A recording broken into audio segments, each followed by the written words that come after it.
In this series, we're showing you how to keep your bike performing at its best. In this video, we're going to look at how to keep your wheels tight, round and true. We've enlisted Andrew from Cycle Surgery to show us what to do and why it matters. Wheels are obviously a very important part of any bike. They need to be round and true so that you have a smooth ride and you don't get any brake rub. The most common form of problem with a wheel is lateral movement, so that the wheel rim moves from one side to the other rather than running in a straight line between the two brake pads. Sideways movement is caused by uneven tension between the spokes on each side of the wheel. It's the tension in the spokes that hold the wheel together and hold you up, so it's essential that they're correctly tensioned. The easiest way to true a wheel is with a truing stand such as this. It's not essential, you can do it in the frame and we'll have a quick look at that later. First things first, remove the tyre and inner tube so that you can see where the rim sits in relation to the indicators for sideways and up and down movement. To adjust the tension in the spokes, you will need a spoke key such as this. There are various sizes and it's important that you get the right one, otherwise you could damage the nipple while trying to tighten it. You true the wheel by adjusting the tension of the spokes to pull the rim from one side to the other, or up or down towards or away from the hub. It's very easy to go badly wrong when truing a wheel, so small adjustments are best. I generally work in measures of quarter of a turn. And you can see here that the rim is just coming down and touching the indicator. So to lift the rim away from the indicator, we just need to tighten both these two spokes evenly. We tighten two spokes so we don't pull the rim to one side or the other. The most common fault is when a wheel rim moves from one side to the other. You can see here, as we come round, the rim is moving over to the left hand side and then back. So what we want to do is increase the tension of the spokes on the right hand side to pull the wheel back into the centre.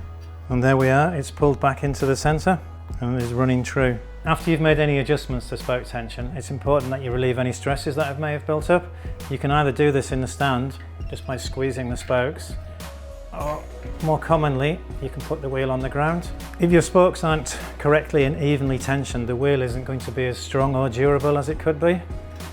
It's not uncommon for factory-built wheels to have quite low tension, so it might be worth just checking that. The most accurate way to check tension is with a tension meter, such as this Park Tool one. Using a tension meter will also ensure you don't over-tighten the spokes. That could lead to premature cracking of the rim or failure of a spoke. Spokes most commonly break due to fatigue. This is indicated by the head becoming detached from the rest of the spoke. To replace the spoke, you first need to unthread it from the rest of the wheel. Spokes are measured from the inside of the bend to the end of the thread. Using a spoke rule obviously makes this much easier. You can see this one is 292 millimeters. It's important that you get one as close to the original size as possible. It's also important that you try and get as close a gauge to the original spoke as possible so you can have a properly balanced wheel. If you're replacing the spoke on a rear wheel such as this, you will probably need to remove the cassette so that you can thread the spoke through the hole in the hub. It's important that you match the original pattern, so just look at the adjacent spokes so that you can get a good idea of the route. And then just tension the spokes so that it runs true as we did before. If your wheel has broken 3 or 4 spokes, or spokes continue to break after you've replaced them, it's probably not worth spending any time trying to repair it and just replace the wheel. If you don't have a truing stand, you can true your wheels in the bike. If you just tighten the barrel adjuster so that it brings the pads closer to the rim, you can see more clearly if the rim is going from one side to the other and adjust the spokes accordingly. To check the wheel's roundness, you can use something like a cable tie to see how the wheel bounces up and down. If you found this video useful, just hit like and subscribe for more.